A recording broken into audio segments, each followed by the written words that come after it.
Hello everybody and welcome to the Royal Blue Podcast. I'm Ian Croll, joined by Joe Thomas and Gav Buckland.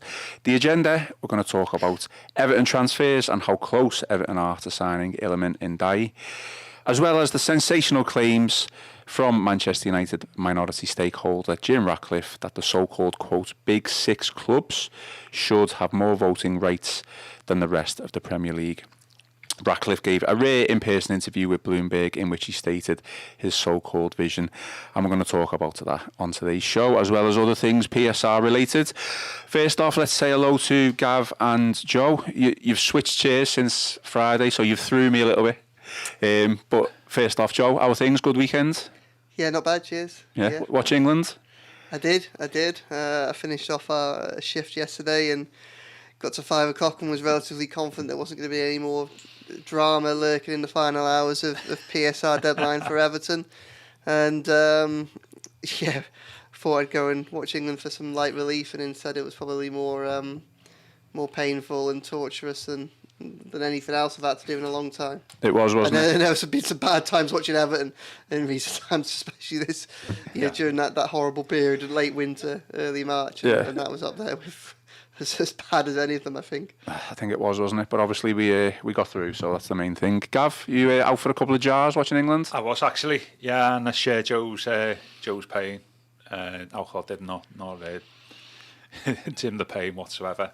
I mean, very lucky, weren't we, in the end? 94, 95 minutes? Yeah. Just when you think, like, Southgate's part and shot as an international manager's bringing Tony on 92 minutes and 93 minutes. Yeah.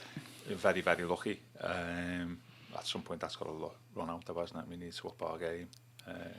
Like to see, Palmer playing, obviously, as a starter, but just very, very poor, wasn't it? Against a game team, but they're nothing special, really. Well, we've had a comment straight off the bat. Please don't talk about England. We suck. Sorry. That is the only England talk you will get on this Everton Royal Blue podcast. That is for sure. As always, we are live on YouTube. So leave your comments. A couple of comments in already. Emma's already said no. Chris, surprise, is it an early butty time? Yes, actually. It is actually, isn't it? What are we on? 11:48. Well, I can tell listeners that Chris, as a matter of routine, has his lunch at 12 o'clock every day. So yeah, he wouldn't have liked being in this, but there's another reason why Chris didn't come in the pod today. Now, Chris and me will be back tomorrow for another live show on YouTube.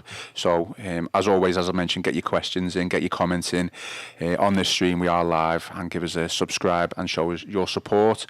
We're also obviously on Spotify and Apple Pods, and this podcast will be out on those platforms within the hour or two, depending on how busy I get this afternoon, but we will get it out as soon as possible.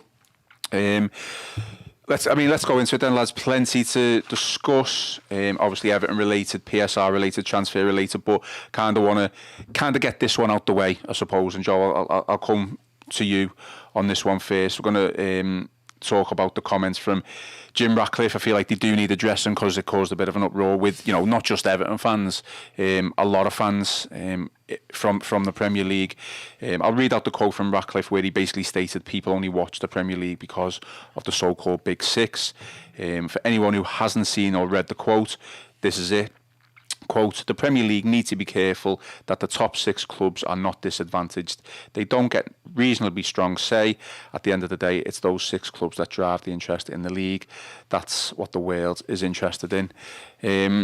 We obviously just talking about that, Joe, before we come on, and you're obviously asking about it, and you obviously know the quote yourself, but is this a businessman who's come into the world of football who's struggling a little bit and is spitting his dummy out because he can't get his own way straight away, or is this just is it true? Is it the world interested only in the Big Six of the Premier League, or the so-called Big Six? I think there's probably two elements to this, and one is we have to all be realistic and accept that in the Premier League there are a handful of clubs that are at this moment in time significantly bigger than than many others, not just in English football but in world football, and it is those clubs that will drive the vast amount of traffic traffic to the TV broadcasters and the social media platforms and the websites and everything else that comes with it. And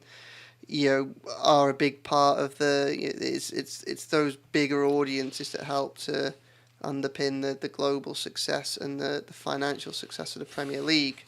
And I think we will have to be realistic about that. Obviously, the dream scenario is that Everton get themselves in a position where they can compete to be back in that that kind of group of clubs. Unfortunately, fallen on hard times in recent years, but the club has the platform to be able to build on it if once it finds some stability and we get to the new stadium and things like that. I do think that we have to accept that the Premier League is what it is, partly because of the popularity of some clubs. But I also think that there's a failure to recognise that the second part of the success of the Premier League is probably down to its competitiveness, and that is built on the strength of not just the wider Premier League itself, but also the English football pyramid. And I think that there is a lot of failure to recognise by people of influence at the very top of the game in this country the success isn't necessarily because someone's waved the magic wand and made the right decisions at a handful of clubs or whatever. It's because of the wider pyramid. It's because of everything else around it. If you look at the leagues that the Premier League is competing with, well, you have La Liga, which 9 times out of 10 is a battle between Barcelona and Real Madrid. Every now and then you get an upstart, but those are the clubs that typically dominate it. You have France, where obviously PSG are supreme. You have Germany, where although Bayern Munich have struggled this season, they've struggled in the context of not winning the league for the first time in a decade. And then even with Italy, where it can be more competitive, that's a league where it feels like the value and the integrity of the brand is repeatedly undermined by its own regulatory issues and financial issues within that game. So I think that there is a degree of dummy spitting here. I can see from a business perspective that the Premier League and we all probably have to be cognizant to the strength of the Premier League being partly attributable to the size and the success of some clubs more than others, but I don't think that means what he then goes on to suggest that they deserve more of a say in how things are operated. Because I actually think that the strength of the Premier League is more founded on the strength of English football in general, and that's what's needed. And I think also that there's a bit of a failure to probably chime with what actual football fans, probably most football fans, want to see when they take off their rose-tinted spectacles, and that is a competitive league as opposed to the handful of the biggest clubs having success all the time and then being able to take that club to Europe. I'm more interested in a Premier League where we start the season with not knowing who's going to win the league and it being a fight between numerous clubs than I am with, say, a La Liga situation where you have 1 or 2, sometimes 3 clubs that are going to battle out between themselves for the title, and then the next question is, can they then take that success into Europe? So I mean, I also, and probably a third element is I think that Sir Jim Ratcliffe probably needs to get his own house in order before he starts throwing stones. And I think that there's a consistency to the theme of his tenure at Old Trafford so far. He's supposed to be this great, sensible, and obviously clearly very successful businessman who's going to come in and revolutionise a club that it might be the biggest club or one of the biggest clubs in the world in terms of fan base and the interest that generates, but hasn't even finished in the top 6 this season. He's come in and he wants to stabilise it and create a strong foundation. Well, I mean, 6 months into his tenure, he's got a senior leadership team that most of which still aren't in position because they haven't been able to secure safe passage to them from other clubs. They haven't finished inside the Champions League spaces, the top 4. They haven't finished inside the top 6. They had immense success in the FA Cup, and I think that's valued. I love the FA Cup, and I think it is the greatest domestic tournament in world football. So I'm not going to undermine the value of that. but it feels very much like they got it in spite of the arrival of Ratcliffe and co, because it ultimately was a manager that's won that they were actively seeking to replace before he even delivered that trophy, his second trophy in 2 years. They then had a 17-day season review, which ended up backing the manager that they would, but only after they'd had interviews with other, or at least informal talks with several other managers to replace him.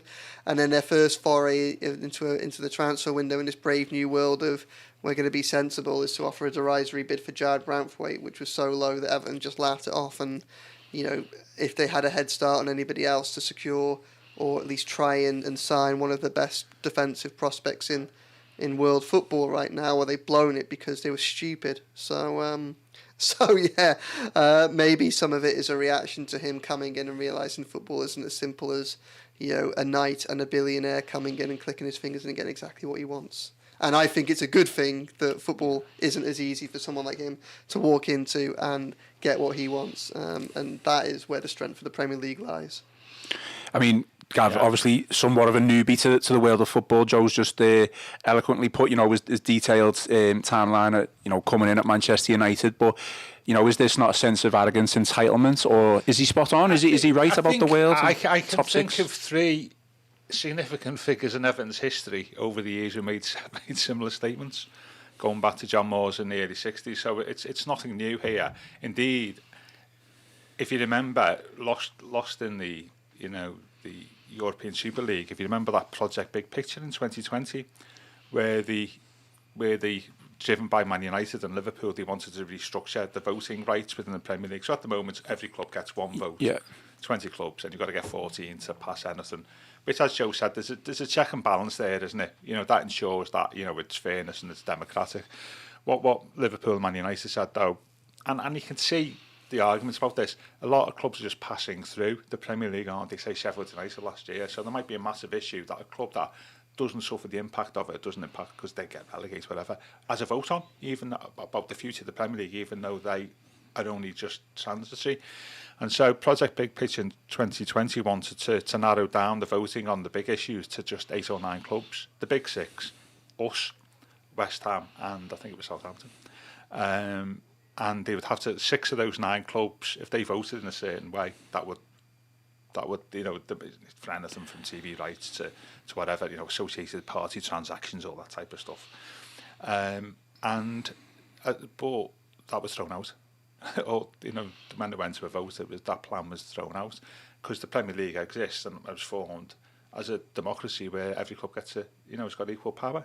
So when he's a bit naughty when he says disadvantaged, they're not disadvantaged. They've got the same power as everybody else in the Premier League.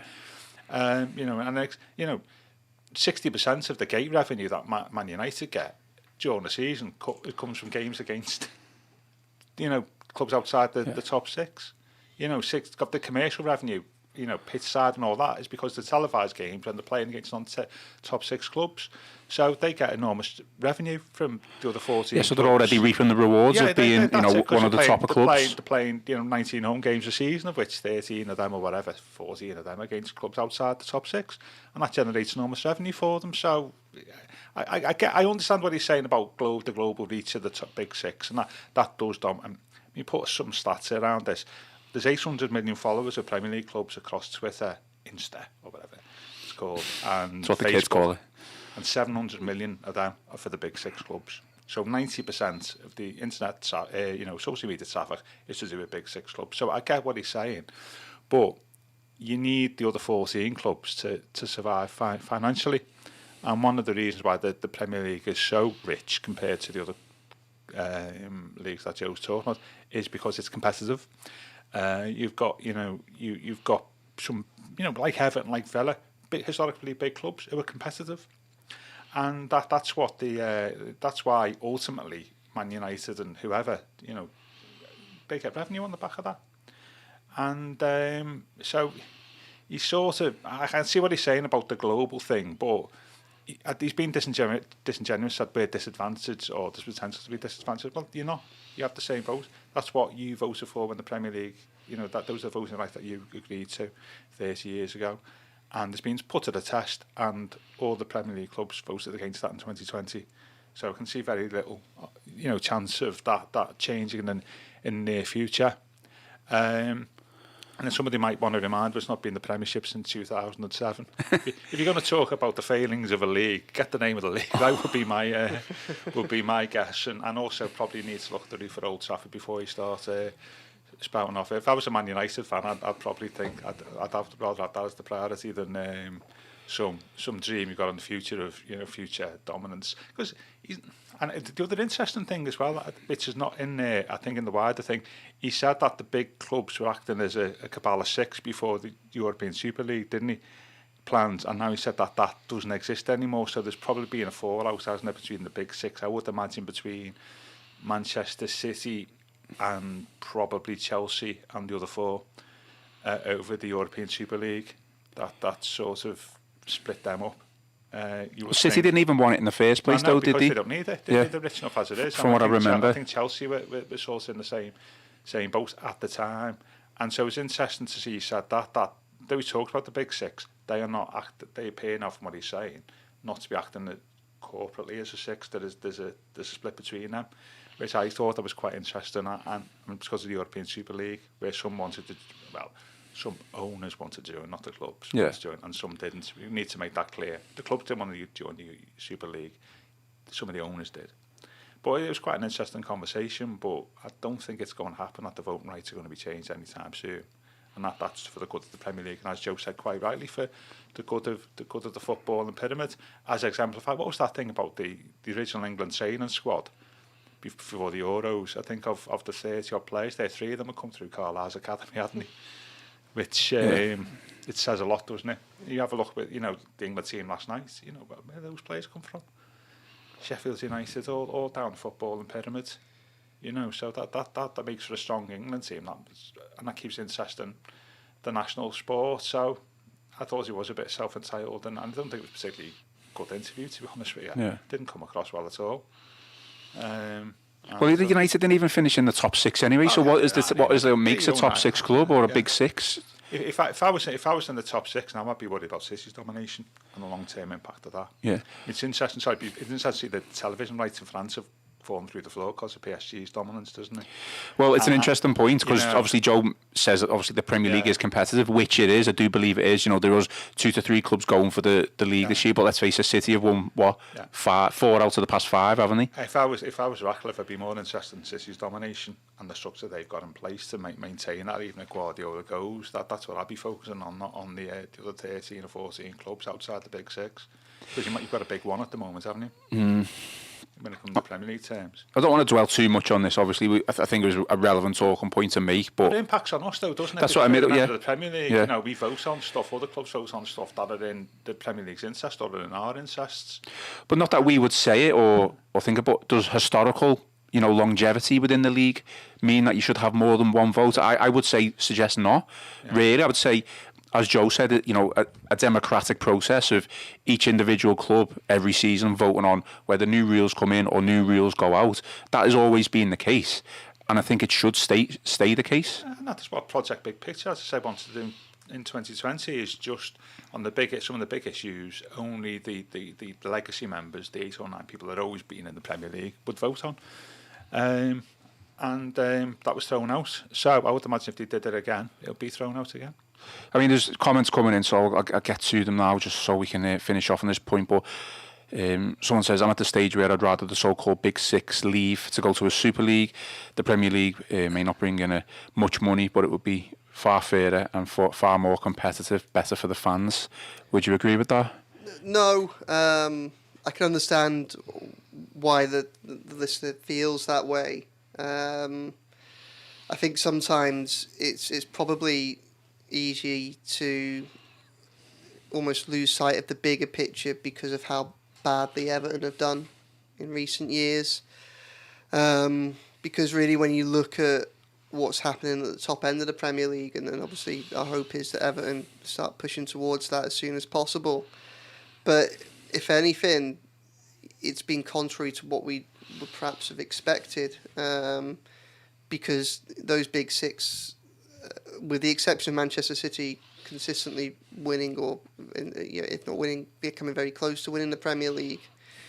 We haven't seen those bigger in air quote marks clubs move away from the rest of the league. Actually, the story of the last few years has been, last season Aston Villa broke into the Champions League spots.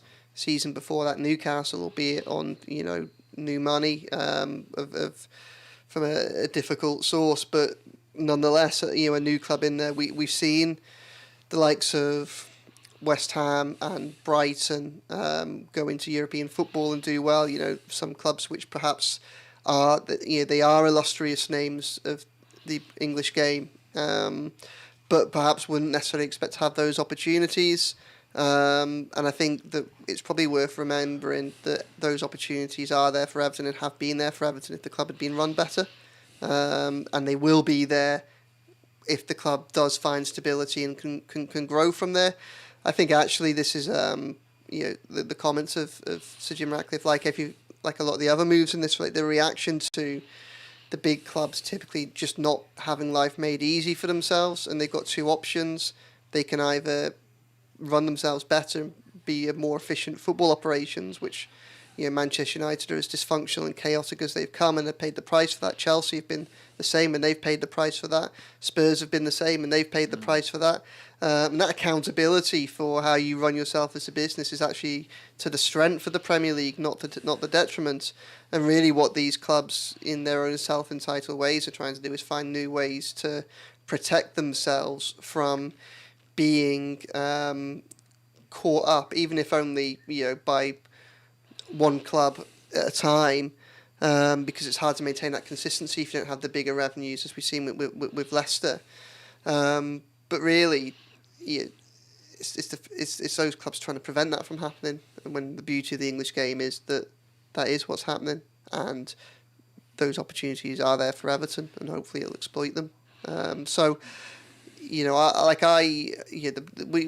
Premier League, if you take away those six clubs and they went into a European Super League or whatever, and I think the important thing to remember, the European Super League the Premier League would have still existed and they still would have played games in it, wouldn't they? But it's just the Champions League would have European faltered, qualification and things like that, and all of a sudden the league is a meritocracy, and the riches that are there in theory for anybody to attain if they can run themselves. But I think it's just more excuses from big institutions that want to find shortcuts to success rather than getting their own houses in order. I mean, ultimately for me, it just centres around money, and it's ultimately another way for football clubs, businessmen, to make more profit, generate more revenue, make more profit for themselves, make more money to spend on the biggest players, and it comes down to that closed shop, which every single fan outside the so-called top six has talked about for years and years. Yeah, but that's there, isn't it? I mean, you're already getting that, aren't you, with the expanded Champions League, aren't you, for next season? You're just going to edge closer and closer to a European Super League. But it's just the sense of I found the sense of entitlement there and arrogance of it just really, really off-putting. Yeah. Do you want to just before I know you want to move on? It's a good example of where actually voting works. In the Big Six favour, where you don't realise it. When the Premier League started in 1992, people think that the big clubs wanted to go with Sky because the more money. They didn't. The big clubs wanted to go with ITV because ITV was just giving the big clubs, we one of them at the time, Big 5 or 6, all the TV money.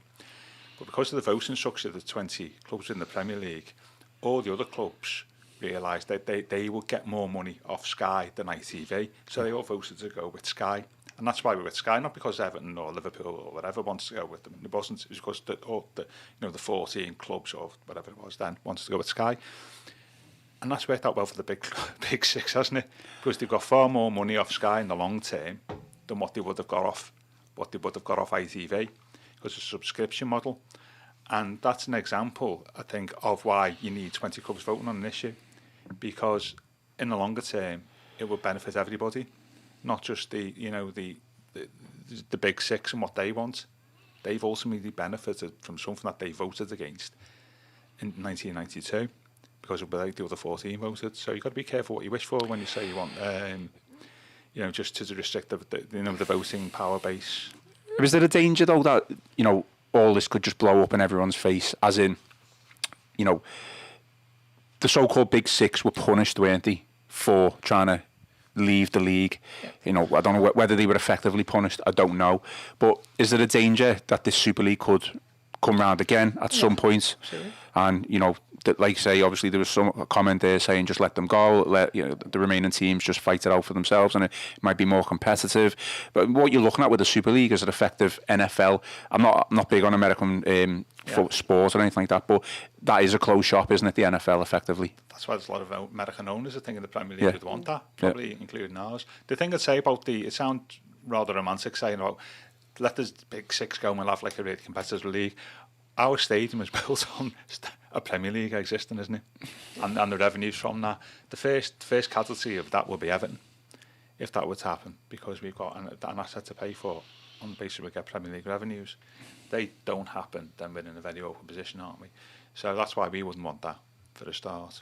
I mean, were they punished accordingly, do you think, the teams? No, absolutely not. I mean, if it worked at about £3.5 million fine each, and I'm not sure even that's all been paid off, so no, they weren't. It was kind of like the Premier League were too scared to punish them too much. Well, it's just one of the many ways in which it's one of the many inconsistencies which I think gave the club a legitimate complaint last season when it came to the severity in which it was treated over the profit and sustainability breaches, which, you know, those breaches were the club's fault. It knew the rules. It failed to behave accordingly, and it deserved to be punished. But I think the big issue that we saw, or that I saw at the time, wasn't the punishment. It was just severity of it and the inconsistency with some of the other. When you have the Premier League kind of standing on its pulpit saying it's got to do everything it can to protect the integrity of its product, and then 6 clubs try to effectively reduce the Premier League to a shell of what it's become, and you look at the comparative punishments, then that there was more leeway to punish Everton because Everton broke rules that were actually written within the handbook. I don't think at the time the Premier League couldn't do anything about it, really. Actually had anything about what happens if some of our clubs actually decide just to run it, because it was just, you know, so out of the blue that no one had really counted it. But no, I don't think that they were dealt with adequately by the regulators. I do think they were dealt with and held accountable by football supporters, including from their own, in many cases, fans, support basis as well, and in some cases players and managers as well. Like, I thought that that was a positive moment for fan power. So and that was a big role. It played a big role in protecting the game from the self-interests of the clubs that believe they are elite, but in reality are no different to anyone else, and have to, their success comes on the way in which they're run, and if they don't run themselves well, then they don't have the success that they want, and that's what they're scared of. They want to be given as many free passes and confirmed easy routes to as much money as possible, even if that undermines the very thing that makes them as strong as they are, which is the competitiveness of this league. And the big thing that Joe just touched on then, which I was going to mention, is the fan power, the actual fan power that everyone Premier League supporters had at that time when they tried to leave. Why they couldn't punish clubs that much. It wasn't a club. There was individuals within the club. I doubt very much across the 6 clubs. I doubt very much there's probably more than 15 people involved in all of it, to be honest with you. So that's why they couldn't punish them, because it was just a couple of people in each club working secretly. But and that was good to see, wasn't it? And I remind that fan power is still massively important within the game. I'll just finish off with some comments on this point then. So Ben Hawthorne said, the owners and directors test that Ratcliffe mustn't have been thorough enough. He seems out of touch and doesn't have a clue. Interesting one. Domingos 1878. I'd love to know by what metric he wants to measure the Big Six. It's only ever a snapshot in time, which is right, really, because let's face it, Everton were part of a Big Five at some points, as Gav has always mentioned. So you're always going to get the teams you pass through. Your Lutons, your Sheffield United, they might come back up. Effectively, how many teams have been in the Premier League since its existence? 7, 8, isn't it? Just we're all one the of time. them. Yeah, never been relegated. Yeah. Well, City been relegated, haven't they? Yeah. They've been relegated twice. Yeah. I think it's only about 6 now, isn't it? Yeah, Newcastle have been relegated. We- It's five of the the big six and plus plus us, isn't it? Everton, Yeah, I think so, yeah. So, you know, I would never in a million years think Everton have more right than any other club, but, you know, effectively you'd say we could, we always should. I can think over my lifetime before there's been 4 sets of big 5 or big 6s, and the only 2 clubs have been in all of them is Liverpool, not even Liverpool actually, Man United and Arsenal. The only 2 clubs have been in all them 4 groups going back to the early 60s. Yeah. In the early 60s, Burnley were one of the big 6. Who, Burnley? Burnley, yeah. Sean Dyche should be proud, I'm sure. Shows how much things can change. Okay, well, moving on then. Let's talk a little bit of PSR. I'm sick to death of it, but you wanted it on the agenda, Joe, and it is relevant, I suppose. The football financial year, or the PSR deadline, whatever you want to call it, has obviously passed. And Jared Brandtwaite is still an Everton player. You know, did you foresee that actually when Kevin Thelwell spoke about Everton needing to sell players back in May? This deadline, I mean. What did I foresee Jared Brandtwaite still being at Everton on the 1st of July? Yeah. Yeah. I anticipated that there's probably the big 3, which is Dominic Calvert-Lewin, Amadou Onana, and Jared Brandtwaite, who, you know, the 3 assets that I think that there is a market for, and they would command a significant fee. You know, I think Jordan Pickford's exceptional, but I don't think that there's necessary. I don't think there's an obvious market for Jordan Pickford this summer. If anybody was to, I don't think anyone that could afford him is necessarily looking for a goalkeeper. So, you know, I'm someone who is probably since the second ruling against Everton back in February have been saying that they had work to do before the end of June to comply with profit and sustainability regulations. And the easiest way to do that probably would have been to have a big sale. Everton, I think, have instead moved the opposite direction, and obviously part of this is their own strategy, and I think that they deserve some credit for it. I think they've bridged the gap that I thought existed. I think they've gone a long way to bridging that through perhaps more savvy operations, and that is the sale of Lewis Dobbin and then the sale of Ben Godfrey. So, you know, there is a huge amount that is unknown about Everton's last set of accounts. We won't publicly know about them until next March when they're put out there. But there is a confidence within the club that they've got over the line and complied for the first time in 3 years, based on what we know and what we can see. And like I say, the caveat being that there may well be stuff that we don't know that's happened. But I can see a case being made for Everton having come underneath the £105 million limit this year as a result of those sales. The first, it's a 3-year limit. Across the first 2 years of this assessment period, Everton lost 3.9 million in 22, and then it was about 62.7 million in 23. So they had about 38 million pounds of wriggle room from PSR perspective. In 22, they lost 63 million pounds. So of the 89 million pound overall losses, that equated to about a 63 million pound PSR loss. Basically, they had to find a PSR improvement of about 25 million pounds. And I think if you remove the 10 million pounds that they lost in 22 for managerial and boardroom departures, if you add in the extra 5-6 million pounds that they would have had in merit payments for finishing a couple of positions higher up the table than they did in 2022. And if you add in those transfers at the end of the summer, because I think the ones at the beginning, the ones from summer last year, so your Tom Cannons, your Alex Iwobi's, your Damari Grays, I think they largely, your East Samuel Smiths, I think they went a long way too, but perhaps didn't quite cancel out the 22 sale of Anthony Gordon, which added 40 million onto the books. But I can make a case for Everton being there or thereabouts this year based on what I know, which isn't everything. That's the big caveat.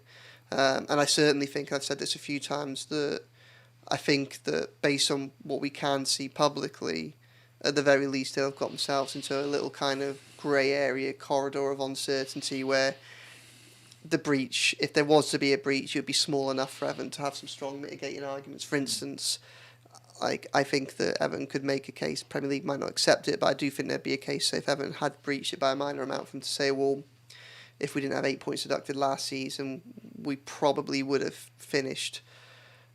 Well, if they hadn't had 8 points deducted, they would have finished 3 places higher.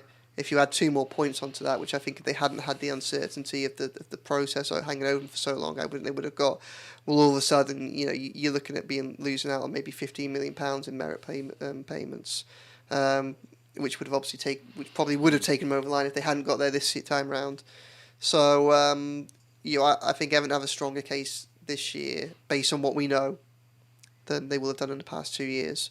So when there's hope from within the club that they've got over the line, I can see from what I know evidence to suggest that that's a reasonable position to be in. As I say, I don't know everything, but that's no, yeah, of course. I mean, Gav, you and Joe, before we went on here, we're talking about it.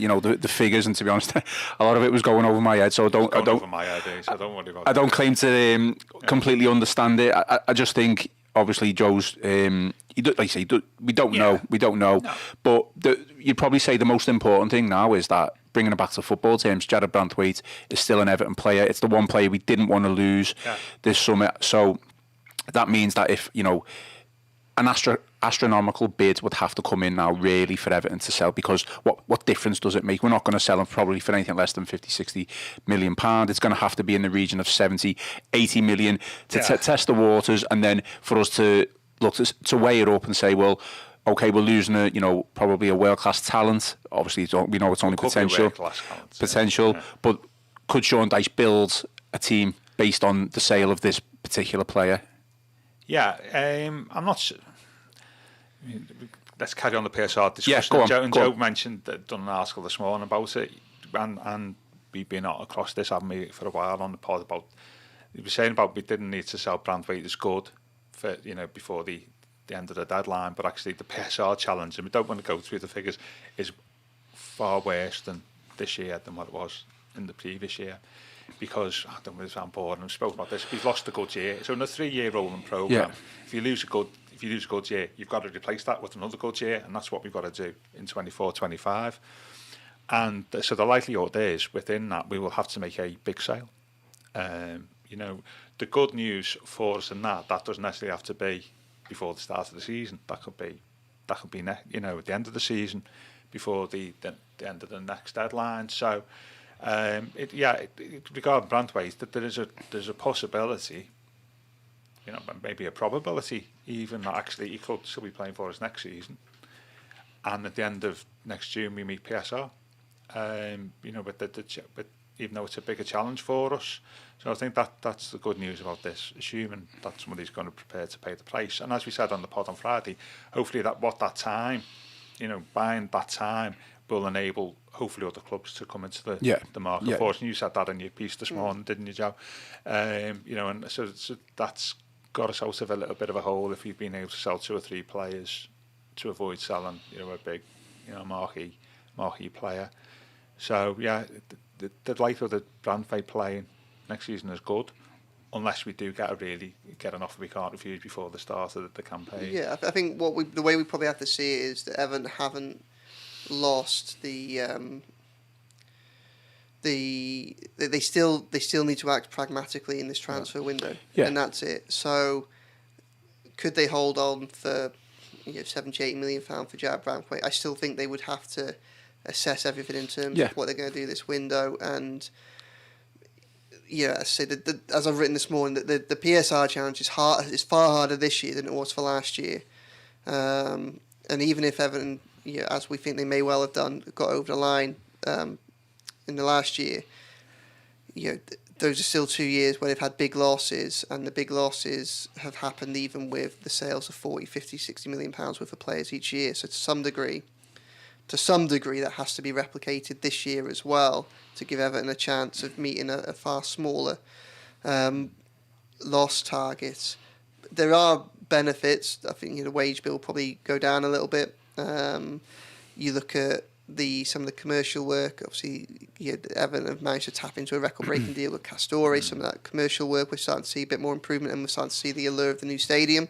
Castore have signed, and they won't be the first to sign founding partner status, and that brings in a bit more revenue in that as well, which also helps to balance the books. On the flip side, the likes of payments for Youssef Chamiti and Beto will start because they were deferred last year. So Everton are still working in a very, very complex environment, and I think that it would be complacent and naive, I think, if anybody was to start thinking now that a big sale wouldn't still be valuable to the club, and who that is and how much Everton are able to kind of force the price up or stand firm on a valuation of someone depends on just the market in general, because someone could come in for Amadou Onana, who, as we've discussed, is probably a player that I think the club would be, not going to say happy, but the club would accept losing to strengthen its position. And that could take Everton, depending on the price, Everton's valuation starts at about 50 million for him. Depending on how much Everton would ultimately get for him, that could take Everton a long way towards compliance. Then all of a sudden, you're not necessarily looking at a Jared Branthwaite going. It might be that two squad players could go. Obviously, the squad is quite limited, but there are other ways in which you can start making up the money if you have the building block of a bigger sale. So it will depend on who comes in. How Everton can pick and choose what offers they accept and who they sell will depend on who comes in for everyone. And whilst obviously the PSR windows closed for last year, there were a number of clubs that were shackled by their own positions, but will now, like Everton, have lost a good year. Some clubs have lost a bad year. So the likes of Arsenal and a couple of others all of a sudden will re-emerge onto the picture now as big players in the transfer market because they have more of an opportunity, and that might be relevant for someone like Amadou Onana, who they have a long-standing interest in. So this is still going to be a challenging summer. I think it's been a very positive, and I've kept writing this, I think it's been a very positive start for the summer. Yeah. And I think that, unless there is a big black hole that we don't know about because of other stuff the club's been getting up to. You say it like so sinister. Yeah, cases full of cash. There is reason to be hopeful at the club of cross the line PSR wise this summer, and to have done that through the sale of a squad player who's come through the academy. As much as we will like Lewis Dobbin as a player and a person and want to see him do well, but let's be honest, he wasn't going to be a key player next season, I don't think. And to do that with Ben Godfrey, who is probably, and I think this formed part of his own thinking, at best, 4th choice centre-back, 3rd choice right-back, available on a free next summer, to get over the line, if that's what they've done through those, I think is a very, very careful and accomplished management of a tricky situation from Everton. But that manoeuvring and that savviness is going to have to remain in play for the next couple of months as Everton try and, on the one hand, build a stronger squad, on the other hand, kind of still have an eye to that PSR challenge.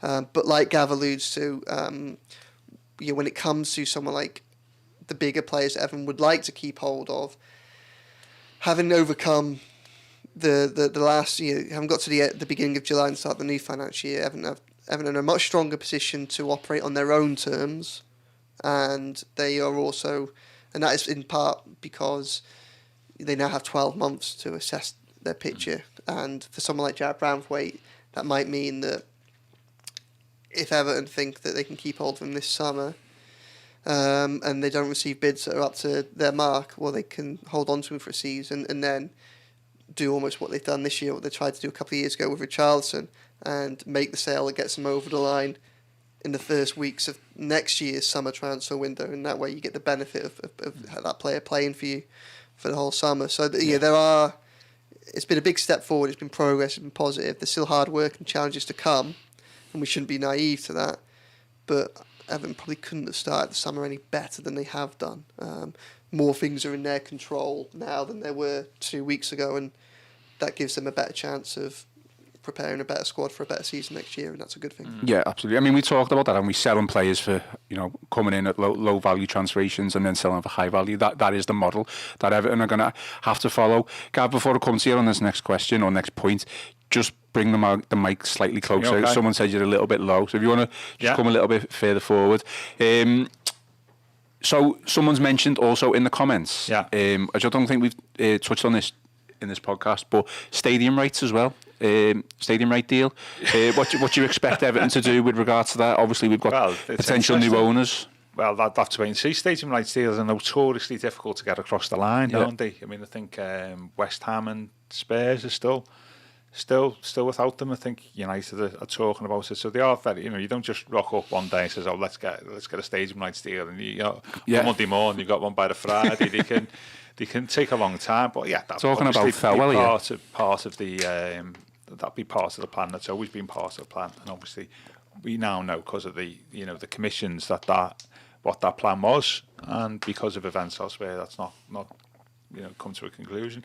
Yeah, of course that will be in our financial plans, and hopefully if a new owner comes in, say indulge ourselves as the Freaking Group, they've got quite a few opportunities within their business group to take advantage of, possibly, you would hope. I also think as well, going back on the PSR stuff, if we did get a new owner, say assume it's the Freaking Group, one of the things they may do is pay off some of the loans we've got so we don't incur the interest on them, which is crippling us at the moment, and that would also help us with PSR, because some of the interest rates we're paying is that rights and media fund are frightening. They pay off that, then some of those interest payments will go, which is good. Yeah, but the stadium, there's a whole pod there about the opportunities we can get from the stadium and increasing our revenue, and that is obviously one of them. But it's harder than it seems sometimes, bear in mind other clubs' experience. What do you know about the Tottenham and West Ham thing then? Are they pricing themselves out of a deal, or is it just that there's a lack of demand to sponsor stadiums? Yeah, it's a long-term deal, isn't it? So you've got to be very careful what you get into, really. And I think that's always been the issue, because 10-year deal's big, isn't it? Say, for example, what you price that as. And that also then affects all the other sponsorship deals that you've got as a club. So if you accept a cheap one there just to get some money, that also affects the other, it also affects the value you place in yourself as a club, and that weakens you then in negotiations about other sponsorship deals. So you have to get it right, and I think that's been the issue, particularly with Spurs. But yeah, I think that's definitely something that we obviously will be looking at. You're thinking like the Toyota Bramley Moore Dock Stadium, is that what you think? Do you know what I was thinking, actually? Do you think we've got enough money in the kitty for the Royal Blue Podcast Stadium? Yeah, absolutely. Yeah, have a whip round? Yeah. We had the Echo Arena for years. Yeah. We did. It still is. It's still the Echo, I was thinking about the other week when we mentioned B&M, wouldn't they? They were natural, wouldn't they? The Bramley Moore Dock. Yeah, they'd be all over that if I was B&M. Yeah. Maybe. Yeah. Interesting. Okay, let's move on to Iliman Ndiaye. Spoke to Chris before we came in here, and he kind of suggested that there might be some sort of announcement early this week. Any updates? Well, I mean, I can't update on that. Don't you speak to Chris now? There hasn't. Everyone's pretty confident that it's going to get done. So. We had a lot of comments saying what's going on. So well, I think probably a large part of this has been discussion's been taken up by talk about financial deadlines and things like that. Obviously, with all the work Everton have done to get over the line from a PSR perspective, I don't know that this is the case, but announcing a signing that's going to cost money before the end of the financial year, which is drive a coach and horses through the strategy of selling Dobbin and Godfrey to make up the money. Yeah. Albeit it would only be you'd be paying in instalments and things like that. So. So I imagine, as I say, I don't know if it's the case, but if a deal was close towards the back end of last week, there are a number of reasons why it makes sense to hold off, dotting the I's and crossing the T's until this week. Yeah. So, but nothing has happened to make me think that it isn't going to happen. I think everyone retains a confidence. We always have to be careful with these things because until they're announced, they're not 100% certain, and I think we saw that most memorably with Arnaud Danjuma 18 months or so ago. Like, things can go wrong at the very, very, very final stages. So whether he quite got off the train at Crewe, I'm still not entirely sure. He's a bit vague when we asked him about that.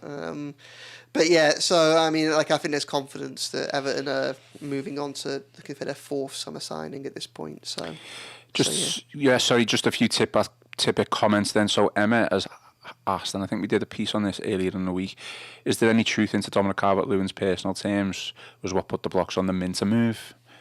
Well, I think that the thing with Yankuba Minter is that Newcastle valued him at about £40 million, and they were trying to hold firm on that as much as you can. And they did budge a little bit. They'd agreed a deal with Brighton at the weekend, as they seemed to have their own scramble because they were really panicked about PSR.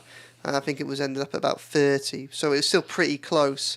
Everton just didn't have the funds, and probably still don't have the funds at this stage to be able to kind of do a deal of that magnitude. So the only way in which the conditions would allow for Everton to do a deal for Minter, and they are after a winger. A winger is a priority after Ndiaye. And he is someone that, as a young player with success playing and experience playing at senior football, who was available and had the chance to grow with the club. That is the type of identity, the type of profile that Kevin Fowler would like to hire to rebuild his squad with those type of players. Do something like an Amadou Onana, where he come in and then he launch his career, and Everton get the benefit of having a player of that ability playing for them for a while, and then being able to sell him for a much bigger fee later down the line. So there was interest from Everton, and there is long-standing interest in improving in that position. But because of the value that Newcastle placed on him, Everton could only ever really do a deal if Dominic Calvert-Lewin went in the other way, because they'd be moving for similar transfer fees. So when you then look at the books, really they cancel each other out rather than add a huge chunk more onto to PSR. So once the Dominic Calvert-Lewin talks ended, and Newcastle walked away for a couple of reasons, but I think Everton's valuation as well was part of that, and probably it feels like their panic hugely intensified over PSR towards the end, the final days of that window. Newcastle. Newcastle. Yeah. So it feels like maybe they got to a point. They acted with such intensity so late in the year that it feels like almost there must have been a moment of realisation around Tuesday, Wednesday of last week, where they realised actually maybe doing talks over Dominic Calvert-Lewin isn't the most useful thing that we could be doing right now. So I think all that played part of the picture. But yeah, I mean, once Dominic Calvert-Lewin wasn't going to go there before June the 30th or before July the 1st, Everton were priced out of Minter at that point. So I think now that we're in a new financial year, I still think there's very much potential for Dominic Calvert-Lewin and Newcastle talks to resume at some point in the summer. But Minter is now on his way to Brighton, so that won't be there. And as a result of that, you're seeing Everton's search in encountering other wingers as well. With Jayden Philogene at Hull City being one of the players that's on their radar right now. Yeah, I mean, that's another good point, actually. Dominic Calvert-Lewin has got a contract offer on the table, hasn't he? So he could sign it if he wanted to. I'm sure, maybe more negotiations could take place, Gav, but you don't really want... I don't know, do you want this sorted, or are you happy for him to just release on a free? Basically, a whole pod on this question. We did. A few weeks ago. It just needs sorting, doesn't it? Yeah. The uncertainty doesn't do anybody any favours. I would prefer him to come out and say I'm going to leave at the end of the season, but I'd be happy for him to stay next season. Next season, yeah. I'd be happy for that, because then at least you know his intentions. Yeah, we then lose a player for nothing, and then got the challenge of then forking out a load of money to buy somebody new. Now I get that, but I do think that consistency this season is probably more key, unless we were going to bring in someone far superior. I get that. We've spoken about that. That's the importance of keeping Coleman and Jack Harrison and so on. Get that, but with Calvert-Lewin's different, isn't it?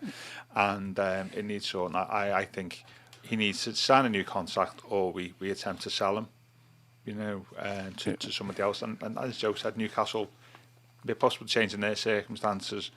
Maybe back negotiating tables with them. The biggest priority now at this stage in the summer. That's dealing with that issue in his future is the biggest priority on Kevin Farwell's desk right now, I think, because they need clarity in that situation, and they need to make a decision. Are they happy to hold on to him for another year and potentially lose him for free? If so, that prevents.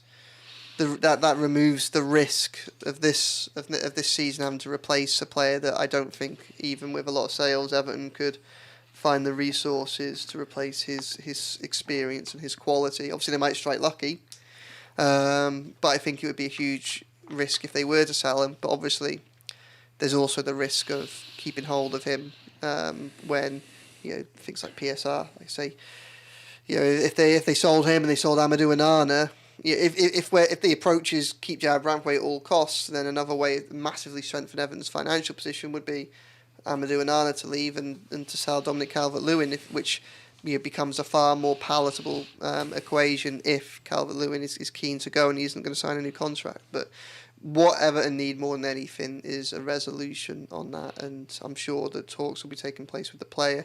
One thing I'm interested to see is that Iliman Ndiaye has been signed, and he can play up front, but really his best position is a support striker, and it'll be the closest thing that Everton have had to like a natural number 10 for a number of years, and that could filter into Dominic Calvert-Lewin's opinions, because I think one of his frustrations is probably the way in which the Everton side played for a lot of last season. Wasn't really, it required a huge amount of responsibility and work from him, but it really didn't play to his strengths. There was a lot of emphasis on him having to do a lot up top by himself with long balls and not a huge amount of service. Well, if all of a sudden you end up in a situation where you have someone of Ndiaye's potential behind him, does that redefine some of his thought process because he thinks maybe the service will be a lot better? Yeah. Because Doucouré has been very successful in that role, but I think a lot of Doucouré's success, I don't think this is too controversial, it comes from his enthusiasm and his energy and his physical prowess. Everton have been able to stay in the Premier League for the last 2 seasons, or Everton's effort to stay in the Premier League for the last 2 seasons has been massively helped by the fact that Doucouré has been able to effectively do the work of 1.5 players, I think. And if you remove that that necessity, perhaps allow Doucouré the opportunity to drop a little bit deeper back, and you have a genuine creative outlet in front of that midfield and behind Dominic Calvert-Lewin, maybe that's something that might infuse Dominic Calvert-Lewin a little bit more about staying. But yeah, Everton need to address that situation as a priority, I think, because if there is as much as there would be a financial benefit to selling him now, Everton, if they need to replace Dominic Calvert-Lewin, we've seen over the last few years just how much of a weaker side they are without him, and we know how much Dyche's tactics rely on having someone like him up top. Now, Beto can do a job doing that. We've seen that, not quite the same player, but we have seen that the beauty of the Beto signing was that it allowed Everton to set up in the same way without Dominic Calvert-Lewin being available.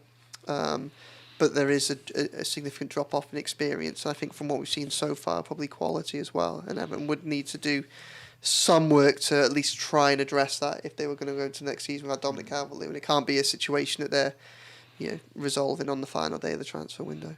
You do realise you said Ndiaye's been signed, so you haven't given away an embargo there or anything like that, have you? No, I haven't. Yeah, sorry. I mean, he's on the brink. I'm only playing. Right, we're on the hour, so we're going to have to finish off. But I did want to just talk about the piece that you wrote yesterday, Joe. The 10 players that have officially left Everton.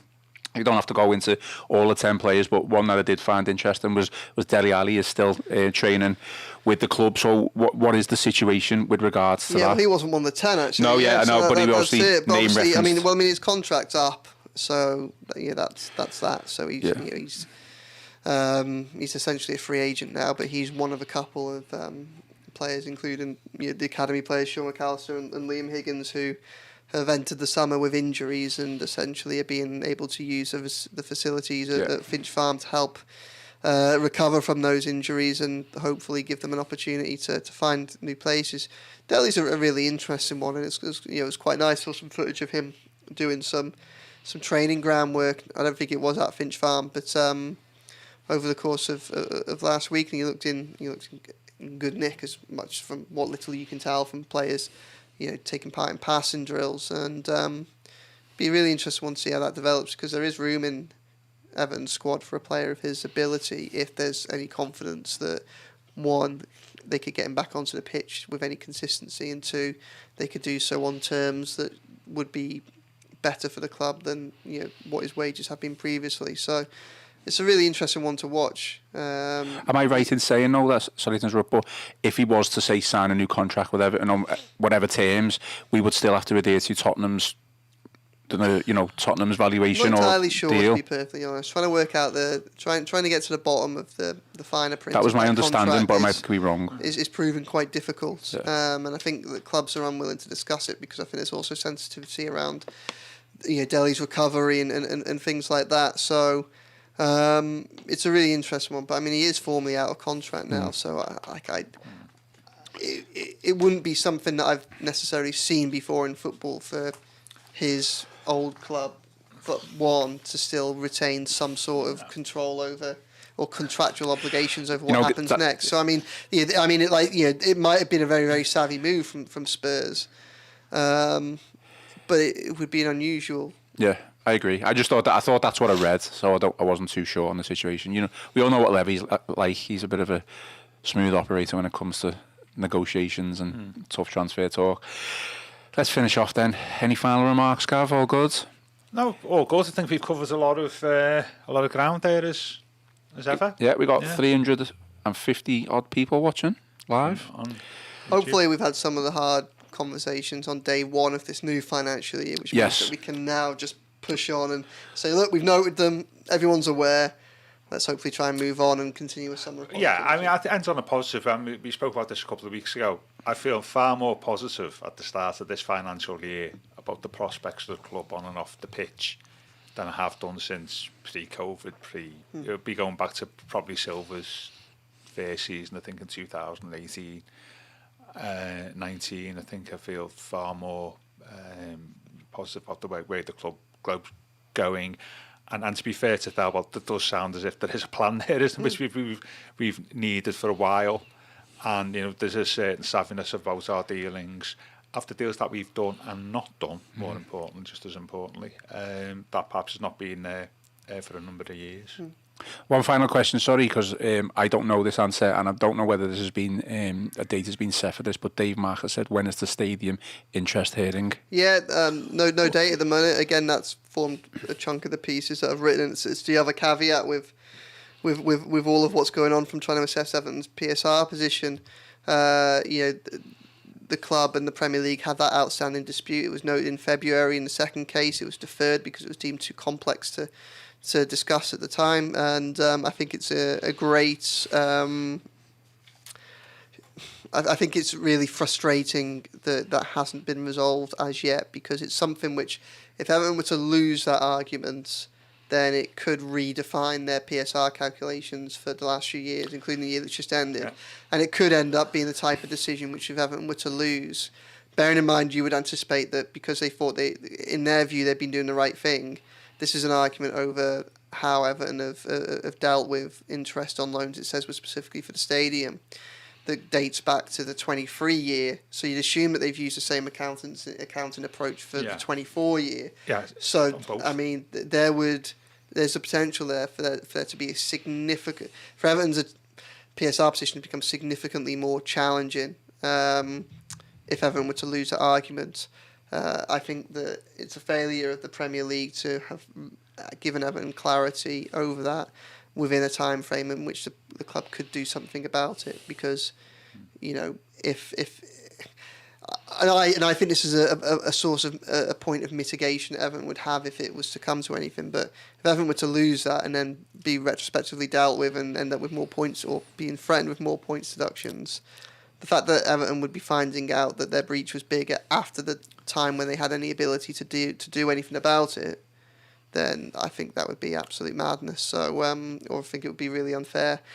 So, because the difference is being if Everton was, say, 25 million or even more because of how they, there was another year on top of it, out of sync with the PSR parameters as a result of losing this hearings, well, that might have recast the negotiations with Manchester United over Jared Branthwaite. There was an ability there, as unpalatable as it might have been, for Everton to potentially address the problem. They would have not taken it because they would have believed they were being in the right, and they could see nothing from the Premier League to confirm that they're wrong in that. So, to say to Everton, months and months down the line, you should have done this, when Everton didn't have the clarity with which to make that decision would be. I think it would be a real sore point for the club, and I think the club would have justification. I've written a few times over the past month about how this lingering uncertainty is unhelpful for the club. But the owners should be on the Premier League to have resolved that, not the club. Yeah, just that final point, and I was sort of back in the Premier League a little bit on Friday about the note about the warning. You know, the warning. I failed to add to the discussion the fact that the huge double standards of the Premier League on these issues. On the one hand, it's reminding clubs of the rules around the loan deals with each other, swap deals, was and it? Possibility for fraud. I remind them, whilst at the same time completely the Premier League disregarding their own rule about the speedy resolution of PSR issues such as Everton, and also the instruction of their own commission, which said in their hearing that the issue of this, and I can't remember the rules, for the benefit of all clubs, Everton and their fans should be resolved as quickly as possible, and the Premier League has failed to do that. And there's, the double standard of, yes, these are the rules, remind you of them, but about loan stuff, but at the same time completely disregarding the rules over the resolution of PSR cases, that goes against Everton and doesn't help us whatsoever. I think there's huge double standards there, and I think that's worth pointing out. Without a doubt. I'm sure they argue back and say they've got a lot on the plate with the City cases, but I completely agree with you. That's their problem. Just playing devil's advocate there, but if you're going to make these rules, then you need to find administrative ways to, go through with them all. Standards on these two issues. Okay, well, Gav, if anyone would like to leave feedback on Twitter, what's your handle? I can't remember. Gavin Buckland's one, I think, yeah. At Gav Buckland, Gavin Buckland yeah, one. Absolutely, yeah. Joe, feedback, where do people go on Twitter to find you? It's Joe Thomas 18. There's an underscore somewhere. I'm not entirely sure where it is. I'm sure they'll be able to find you. Mine's more simple than your guys. Mine's at Ian Croll 1. Just simple, straight down the line. Okay, that's all for today's show. Please remember to give us a like, give us a share, and give us a subscribe. I'm going to be back tomorrow live on YouTube with Chris Beasley. I'm sure we will find plenty to speak about, plenty of Everton news knocking around, and we will also be posting this podcast on Apple Podcasts and Spotify Podcasts for you to listen. If you would rather listen, then look at our ugly mugs on YouTube. Follow us on Facebook, which is Everton FC Liverpool Echo. I've been Ian Croll, joined by Joe Thomas and Gav Buckland, and this has been the Royal Blue Podcast.